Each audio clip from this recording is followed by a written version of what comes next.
Dartmouth University's men's basketball team becoming the first unionized team in the NCAA in a historic vote that could potentially change college sports as we know it. Players will be able to negotiate on compensation, benefits, and working conditions. So will this spark other universities to follow suit? Let's bring in Alabama Republican Senator Tommy Tuberville. He spent 40 years coaching college football at 4 universities, including Auburn.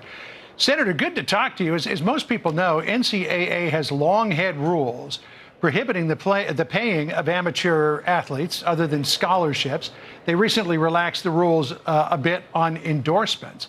But would this vote essentially turn the Dartmouth men's basketball team into professionals? And how big a deal could that be? Well, you're exactly right, John. It's and they're going to kill the goose that laid the golden egg. All these athletes are, because it pays for everything. Scholarships are paid, men and women. There's a lot of people that don't bring in money to universities, but what's going to happen here is you're going to see groups of people that's going to try to unionize, and then it's going to spread across the country. We've been fighting it here. Joe Manchin and I did an NIL bill that was bipartisan, but it kept unionization out, but the Democrats wanted it in. That's the reason we haven't got it to the floor.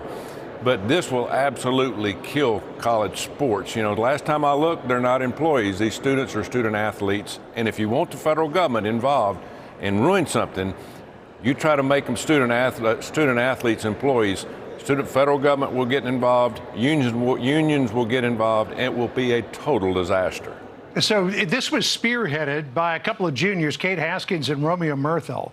Here's what they said about the effort. They said, "Today is a big day for our team. We stuck together all season and won this election. It is self-evident that we as students can also be both campus workers and union members. Dartmouth seems to be stuck in the past.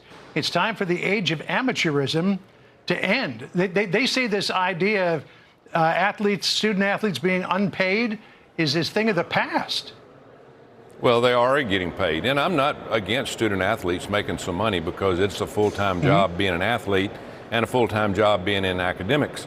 But there's a way forward where they can do both without unionizing. You can't get government and unions involved. Unions have ruined our education system across the country. I was in a union when I first got into coaching in high school. Man, is it gone downhill, John. We can't allow this to happen. Coaches are going to get out of the business. Coaches are right now have a little bit of control of the football team or the basketball team or gymnastics. The problem is unions get involved. They will go on strike right before a championship game. They will hold hostage the people that are paying the bills. So here's one of the things that I'm wondering. When you look at Dartmouth, its basketball program is fairly small. It's in the Ivy League. It's Division I. Yeah. But it brings in $1.3 million a year in revenue. So if they're going to get paid, it's from a very small pot. But when you look at some of these other major basketball dynasties, Duke, revenue in 2020 was $33 million. UConn, $24 million. UNC, $31 million. Kentucky, $22 million. Indiana, nearly $26 million. Could student athletes look at this and say, holy cow, that's a huge pot of money. Let's do what everybody in Dartmouth did and get our piece of it. Well, the problem you have there, too, is a lot of that money, and most of the money goes to scholarship programs. It goes to facilities for men and women. This is profit, obviously, but profit goes back into the business. Again, I'm all for student athletes making some money, but I'm for all of them making money. It should be revenue sharing. Everybody, men and women in every sport that's on scholarship, should have the opportunity to probably get the same amount of money. Then the NIL kicks in, and if you're good enough, you can go out and sell yourself. But that's what it was supposed to be all about. All right. Well, we'll see where the legislation goes, and we'll see where this goes. Senator, great to catch up with you. Thanks so much for your time. You really too, appreciate John. it.